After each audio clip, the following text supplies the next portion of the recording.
Bu, mau dirindukan surga? Mau ibu? Oh, istri saya ngomong gini, jangankan dirindukan surga Ustadz, dirindukan suami saja saya sudah senang. Ini surga rindu kepada ibu. Mau ibu? Nih syaratnya 4 kata Nabi. 4 aja syaratnya. 1, aqimis shalah. Dirikan sholat.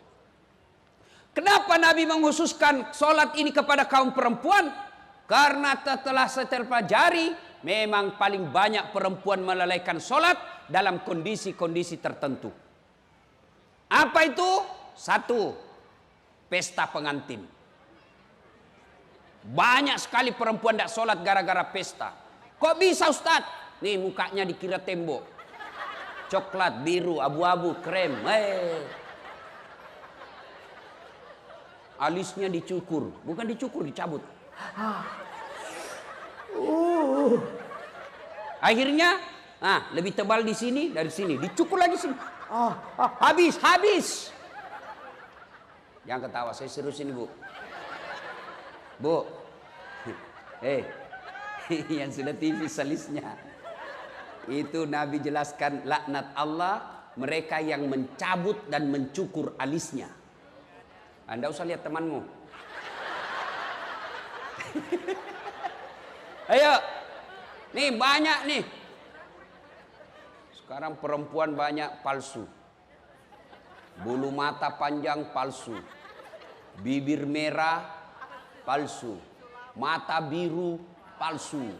Bibir merah palsu. Pipi biru palsu. Pantat gabus.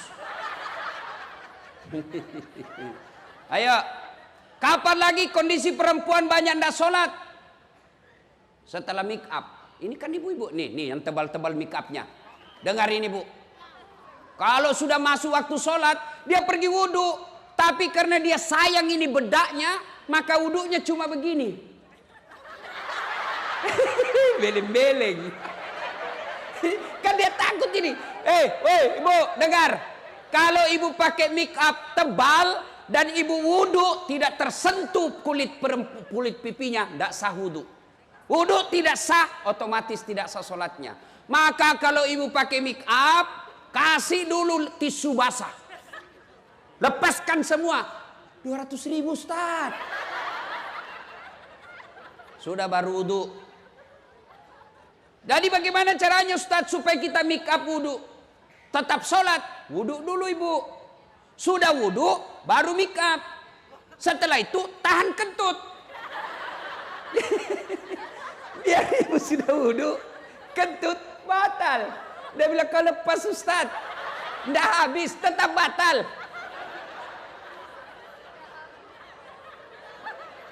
Dua, kondisi perempuan banyak tidak sholat. Apa? Jilbab. Yang selalu saya istilahkan jilbab sakaratil maut.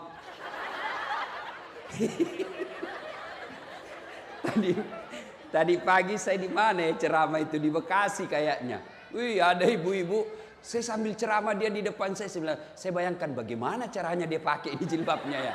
3 lapis ibu, kuning, biru, dikasih miring lagi sedikit. Ngapain lagi kok kasih miring? 17 jepitannya, pentulnya 7. Ini pentul yang biasa jadi korban kita laki-laki. Dia simpan di kursi. Begitu. Apa ini pentul ini? Saya tadi ini, wallah tadi saya duduk ada pentul. Langsung ini ibu-ibu lagi nih sebarkan pentul ini. Jangan ketawa, saya serius ini. Nah, pasang jilbab 3 lapis. Ada lagi kayak pohon di belakang. La haula wala quwata illa billah. Bajunya sempit, roknya sempit. Dia bilang suaminya, buru-buru ibu, ketinggalan, tunggu sedikit bang. Beleng-beleng. Apa yang begini? Ibu-ibu katanya perempuan hijrah. Kok jilbabnya masih sempit? Jalannya repot. Coba kalau jilbabnya legulo, lari.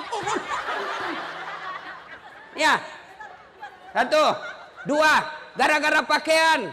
Saya begitu terharu melihat ada perempuan tokoh masyarakat, suaminya pejabat, kaya pula, bangsawan, cantik, ke pesta pengantin. Jilbabnya sekedarnya, maka dia akan menjadi contoh teladan buat ibu-ibu yang lain. Begitu dia lewat, semua orang kagum. Wih, kaya lo tuh. Paling kaya itu di komplek. Wih, iya Kak, iya. Wih, bajunya sederhana ya. Orang cerita baik. Ini pengangguran, ngontrak-ngontrak, rumah kehujanan, banjir pula. Kalau pergi pengantin kayak dia paling kaya. Selesai acara ini Bu, yuk evaluasi jilbabnya. Ya, jangan lagi pakai jilbab yang repot. Coba kalau ibu pakai jilbab yang segitiga saja, kasih peniti, selesai. Makanya istri saya itu saya kasih tahu, kalau kau lama pakaian, saya mau pergi pengantin, goodbye. Repot kami, sudah kau dibelikan mobil, dibelikan bensin, sedangkan sopir, kau suruh lagi kita menunggu. Jangan ketawa, serius saya ini Bu. Ini ibu-ibu ini banyak menyiksa suaminya. Suaminya sudah mondar, sudah 10 menit lagi. Sudah, tunggu Pak, kau buru-buru terus ini, salah kita punya benda. Gara-gara ibu nih, gara-gara jilbab. 1, 3. Kapan lagi perempuan banyak tidak sholat? Selesai haid. 5 hari tidak sholat. Kenyamanan 5 hari. Dia tambal 1 hari. Bu, kata suaminya, biasanya kau tidak sholat 5 hari aja kau haid. Ini kau sudah 6 hari belum sholat. Belum bersih Pak. Masih ada sedikit-sedikit. Kata suaminya, kau bohong ya? Apa bohong? Saya kasih lihat. Mau dikasih lihat silakan. 4. Kondisi apa lagi perempuan banyak tidak sholat? Apa? Selesai melahirkan. Apa namanya Bu? Nifas. Tidak harus 40 hari. Ada yang bersih 15 hari, ada yang bersih 30 hari, ada juga 40 hari, bahkan ada yang lebih. Sampai karena pahamnya salah, tidak paham agama, begitu dia melahirkan, suruh suaminya beli. Kau pergi beli mie bungkus, mie rebus, 40 bungkus. 1 hari 1 ya. Begitu habis bersih. Tidak harus 40 hari. Kalau ibu bersih 30 hari, bersihnya pada saat itu mulai sholat. Ibu misalnya haid atau nifas, jam 8 malam, ibu merasa sudah bersih. Ke toilet, rasanya sudah bersih. Maka ibu sudah wajib mulai sholat isya. Bu, saya yakin ibu semua sholat. Ya, saya yakin ibu semua sholat. Cuma yang jadi masalah, sholatnya tidak bisa khusyuk. Padahal Allah sudah jelaskan, kada aflahal mu'minun, beruntunglah orang-orang mukmin. Siapa orang mukmin beruntung? Alladzina hum fi salatihim khashi'un. Mereka yang khusyuk dalam salatnya. Kita 30 tahun salat tapi tetap gosip. Kita 30 tahun salat tapi tidak bisa lepas dari riba. Kita 30 tahun salat tapi suka durhaka sama suami. Kok ada apa? Padahal salat menjelaskan, mencegah kita dari perbuatan keji dan mungkar. Saya 30 tahun sholat Ustaz, kok tidak mau berhenti gosip? Berarti ada masalah dengan sholat ibu. Tidak mungkin Allah jelaskan, inna sholata tanha anil fasai wal mungkar. Sholat itu mencegah kalian dari perbuatan mungkar. Kalau memang ibu lakukan sholat dengan sebaik-baiknya. Sayang 1000 sayang, ibu sholat, tapi sholat ngingat duit. Allahu Akbar. Tadi 100.000, beli bensin 50.000, beli kuota 30.000, mana 20.000 ya? Allahu Akbar. Suami, di mana aku simpannya? Allah, begitu assalamualaikum, di bawah sadel motor. Selama dia sholat, ayo, ya ibu. Maka kalau begitu Ustaz, bagaimana supaya bisa khusyuk? Al-Quran menginformasikan. Minimal ada 3 cara supaya ibu bisa khusyuk. 1, sempurnakan wudhu. Terutama kalau musim hujan. Utama subuh, dingin. Biasa kita tidak sempurna wudhu.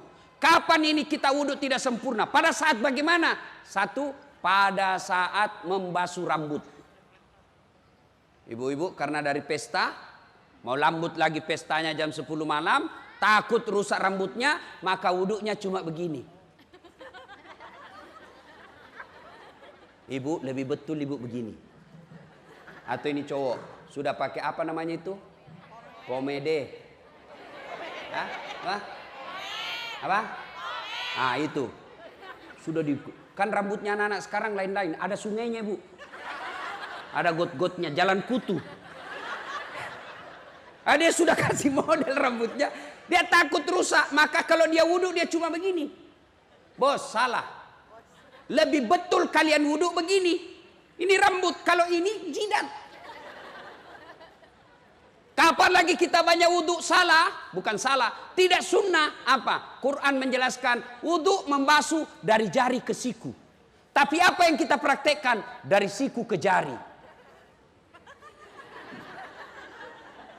Ya toh? Nah, apalagi yang banyak kita keliru, membasuh kaki. Sunnahnya jari-jari tangan masuk ke jari-jari kaki lalu lipat ke belakang. Tapi apa yang kita praktekkan? Iya, berapa itu jaketmu? Itu setan masuk dari situ. Jangan ketawa, saya serius ini. Dikasih cara malah diketawain kita. Ya, sempurnakan wudhu. Yang kedua, pada saat kalian sholat, pakailah pakaian yang indah. Maka ibu kalau bukan pegawai negeri yang tiap hari ke kantor, cuma di rumah, begitu mau sholat, ganti pakaian. Yang jadi masalah itu juga kita pakai pergi mencuci, dipakai masuk toilet, pergi ke pasar, pakai tidur ngiler, pakai lagi menghadap kepada Allah. Maka ibu kalau mau sholat, pakai pakaian yang indah. Itu perintah Quran surah Al-Jum'ah. Kalau perlu sunnah pakai parfum. Nggak punya parfum Ustaz, pakai pengharum setrika. Apa namanya Bu? Iya itu. Pakai. Dan yang ketiga cara bisa khusyuk. Bayangkan kalau itu sholat adalah sholat kita yang terakhir. Tapi menurut ulama bagaimana cara supaya bisa khusyuk? Satu. Ketika sholat jangan terlalu banyak gerak. Biasanya kita sholat kan banyak sekali gerakannya. Allahu Akbar.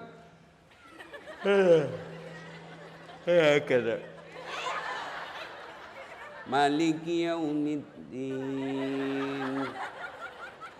Iyyaka na'budu wa iyyaka nasta'in. Hadhihi sirat. Ibu ketawa membayangkan diri sendiri. Sholat Allahu Akbar.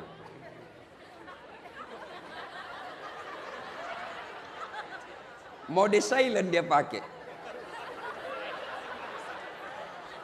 Allah.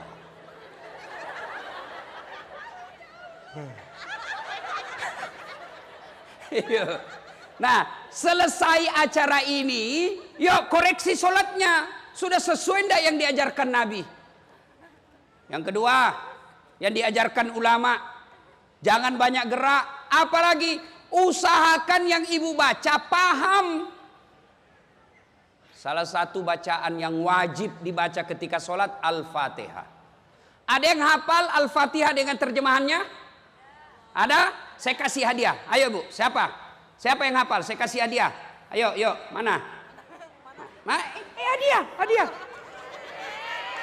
Ayo, cepat. Ayo, mana? Ayo. Sini. Sini, cepat. Mana? Ayo, hadiah 2 lembar. Mana yang cepat datang? Ayo. Hadiah. Mati kita. Ayo, maju semua dapat hadiah. Mana? Ari untung. Nggak beruntung saya malam ini. Ayo, ya di situ aja Bu. Ya, Al-Fatihah dengan terjemahan. Bismillahirrahmanirrahim. Bismillahirrahmanirrahim. Dengan Allah yang Maha Pengasih dan Maha Penyayang. Alhamdulillahi Rabbil Alamin. Segala puji bagi Allah Tuhan semesta alam. Saya dengar. Ada. Ar-Rahmanir-Rahim. Yang Maha Pengasih lagi Maha Penyayang. Malik Yaumiddin. Yang menguasai hari pembalasan. Iyyaka na'budu wa iyyaka nasta'in. Hanya kepada Engkau lah kami menyembah dan hanya kepada Engkau lah kami mohon pertolongan. Ihdinas siratal mustaqim. Tunjuklah kami jalan yang lurus. Siratal ladzina an'amta 'alaihim, yaitu jalan orang yang Engkau berikan. ghairil maghdubi alaihim waladdallin. Bukan jalan orang-orang yang murkai dan bukan pula jalan orang-orang yang sesat. Masya Allah. Takbir. Bu, kalau ibu sholat 5 waktu setiap baca Fatihah seperti ini, apa alasan Allah menolak doanya ibu? Cuma kita sholat, alhamdulillahirabbil alamin. Baca kalender Persatuan Guru Republik Indonesia. Ini bu, ibu ini uang berkah. Terima kasih. Yang lain mana yang tadi yang berdiri? Karena jawabannya sudah betul tetap dapat hadiah. Mana lagi? Mana lagi ibu? Coba. Mana lagi yang dari sana tadi? Cepat. Ini uang Ustaz. Beda uang Kapolres. Apa lagi tadi yang pertama? Pahami apa yang kita baca. Surah pendeknya, kalau tidak bisa pahami per ayatnya, paling tidak kesimpulan ayat itu. Kesimpulan surah itu. Ibu baca kul huwallahu ahad. Apa kesimpulan ayat itu? Perintah mengesahkan Allah, tidak ada Tuhan selain Allah. Itu aja kita bayangkan. Tapi kita kan baca Fatihah yang kita pikirkan bismillah, lewat kucing. Tidak tertutup pula, mati habis ikan. Akhirnya apa? Kul a'udzu birabbin nas, malikin nas, ilahin nas. Ayo, berikutnya, sholat jangan banyak gerak. 2, baca yang kita baca pahami. Yang ketiga supaya bisa khusyuk, mata jangan seperti mata pencuri. Allahu Akbar. Tidak seragam bajunya itu. Lewat lagi. Nah, maka bagaimana sunnahnya? Waktu habis. Maka sunnahnya mata kita menuju apa yang kita mau sujudi. Allahu Akbar. Lihat ini. Ya bu? Bisa? Berikutnya, jangan terlalu banyak gerak. Kalau Syafi'i maksimal 3 kali. 1, 2.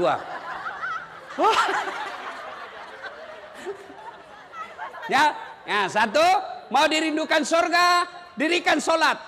Yang kedua, wasiamu Ramadan. Berpuasa di bulan suci Ramadan. Saya yakin ibu semua puasa Ramadan. Maka karena waktu terbatas. Yang ketiga, menjaga harga diri. Bagaimana cara perempuan menjaga harga diri? Tolong berpakaian yang islami. Mana pakaian yang islami? Bukan sekedar tutup aurat. Yang kedua, jangan mempertontonkan lekuk-lekuk tubuh. Banyak perempuan sekarang pakai jilbab tapi sempit. Kalian menyiksa kami laki-laki. Kalau ibu pakaian sempit, nih. Sama kan? Apa bedanya? Sama lekuk-lekuknya. Apalagi ibu pakai coklat. Sama kulit itu. Kami laki-laki yang tersiksa. Dilihat. Dosa? Tidak dilihat. Barang bagus. Maka ibu tolong berpakaian yang islami. Jangan mempertontonkan lekuk-lekuk tubuh. Yang ketiga, cara menjaga harga diri seorang perempuan. Jangan pernah keluar rumah tanpa izin suami. Pak, saya mau pergi pengajian. Pengajiannya baik, tapi pasca setelah pengajiannya salah. Sudah pengajian, suaminya belum pulang. WhatsApp di grup. Yuk, ketemu di PI. Pergilah ke Plaza Indonesia. Sudah itu, suami kita kan belum pulang. Lanjut nonton deh. Nonton lagi. Sampai sore. Padahal isinya pengajian 1 jam. Ibu pengajian baik. Tapi karena mengkhianati perjanjian pergi pengajian. Akhirnya ibu lebih banyak dosanya daripada pengajiannya. Dan yang keempat, wanita yang dirindukan surga adalah menaati perintah suami. Ini agak berat. 1, 2, 3 gampang. Tapi ini yang perintah suami yang sulit. Bu, mau masuk surga? Mau masuk surga? Taati perintah suami. Bu mau tahu? Ada 4 perempuan menjadi penghuni api neraka. 4 perempuan, jenis perempuan penghuni api neraka. Siapa mereka? 1, mereka yang suka maki-maki suaminya. Dengerin ibu. Ibu marah, boleh. Marah sama suami, manusiawi. Bang, tak kusangka kau begini bang. Kutinggalkan orang tua di Jawa. Saya datang ke Jakarta ini ngikut sama kamu bang. Kok tega-teganya kau sembunyikan duitmu. Boleh marah seperti itu. Tapi yang tidak boleh maki-maki suami. Memang kau goblok. Sama aja opakmu. Tahu begini cilaka kau. Ibu masuk neraka. Jangan ketawa, saya serius. Marah sama suami boleh, tapi tidak boleh maki-maki apa sampai meninggal, melibatkan orang tuanya. Memang kau goblok, suami macam apa kamu? Sudah gendut, malas, kuat makan. Sama aja bapakmu, pulang kampung kau goblok. Ibu biar sholat, penghuni api neraka. Kalau ibu marah sama suami, marah sambil berdoa. Saya tidak sangka kau begitu bang. Saya doakan kau menjadi penghuni surga. Saya doakan kau menjadi lebih soleh. Ya Allah perbaiki suamiku. Tidak kusangka dia begini. Tapi dialah jodohku ya Allah. Jangan pisahkan aku dengannya. Boleh marah seperti itu. Ini marah-marah sampai maki-maki. Sampai ada kawan saya cerita ibu. Istrinya marah-marah. Mati akal sudah di suaminya. Di bujuknya tidak mau berhenti marah. Akhirnya apa? Dia buka bajunya suaminya. Karena suaminya besar perutnya. Lalu dia buka, dikasih angkat. Boleh bapak-bapak coba itu. Kalau su istri ini tidak mau berhenti marah, bapak buka baju, cabut ketek di depannya. Kalau dia masih marah berarti istri kita lagi kesurupan. Ibu ya. Nah ibu, masih ingat wanita dirindukan surga? Satu. Sholat. Saya sudah sholat Ustadz. Tambah sholat sunnah. Mulai besok jangan pernah tinggalkan satu hari tanpa sholat duha. Selesai sholat duha ibu minta kepada Allah supaya dunia ibu lebih baik. Maghrib masuk, selesai maghrib ibu tambah lagi dengan sholat taubat 6 rakaat. Tengah malam tidak bisa tidur, ibu lanjutkan dengan sholat hajat. Nih adik-adik nih yang cewek-cewek ahwat. Masih ada yang jomblo fisabilillah? Mana? Silakan daftar sama saya. Saya panitianya. Ini banyak jomblo-jomblo fisabilillah di sini. Ya, berikutnya sudah sholat, apalagi? Apa? Puasa Ramadan. Sudah Ramadan, tingkatkan dengan apa? Senin Kamis. Ibu-ibu yang mau menurunkan berat badan, coba amalkan Senin Kamis. Lagi puasa Ustadz, terbiasa sarapan, jam 8 makan, apa itu? Bubur. Begitu habis 1 mangkok, saya puasa. Lanjutkan. Boleh, karena ibu lupa. Tengah hari terbiasa makan siang, makan lagi. Saya lupa. Lanjut. Benar, tetap sah. Siang-siang ada tetangga bawa lagi kue. Saya puasa, lanjut. Itu rezeki. Benar. Yang penting betul-betul ibu lupa. Jangan pura-pura lupa. Sudah masuk 1. Pura-pura aja. Allah tahu. Puasa. Yang berikutnya, jaga harga diri. Berpakaianlah yang baik. Seorang wanita berpakaiannya jangan terlalu menarik. Ya. Dan yang keempat, taati perintah suami. Istri yang soleha itu 1, menenangkan hati suami ketika ada di rumah. Jadi kalau suami tidak betah di rumah, ciri-ciri ibu gagal menjadi istri. Bagaimana suami mau tenang di rumah? Ibu selalu periksa HP-nya. Ibu, kalau suami pulang, Assalamualaikum sayangku. Apa ibu tanya? Dari mana Pak? Mestinya bukan dari mana. Pak, mau makan apa?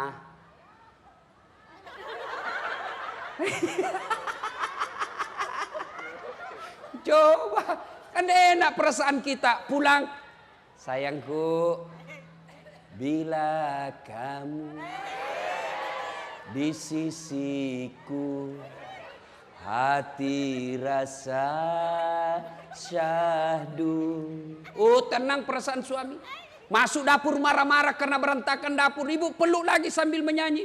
Insaflah wahai manusia. Tenang perasaan. Ini pulang suaminya lagunya apa? Yo ayo, kesurupan. Putar ke kiri. Apa beleng-beleng? Enak kita lagunya. Suami kita lagi bermasalah nih. Rugi, ndak usah dimarah-marahi. Memang kau goblok, bisnis keliru. Ngojek dicuri motornya. Ndak ada yang kau tahu. Jangan begitu. Coba kalau suami gagal berbisnis, ibu duduk-duduk di sampingnya sambil menyanyi. Mungkin Tuhan mulai bosan melihat tingkah kita yang selalu salah dan bangga dengan dosa-dosa. Atau alam mulai enggan bersahabat dengan kita. Coba kita bertanya pada rumput yang bergoyang. Enak. Ini pulang pengaruh lagu dangdut beleng-beleng. La la la la la la, panggil aku si Jamblay.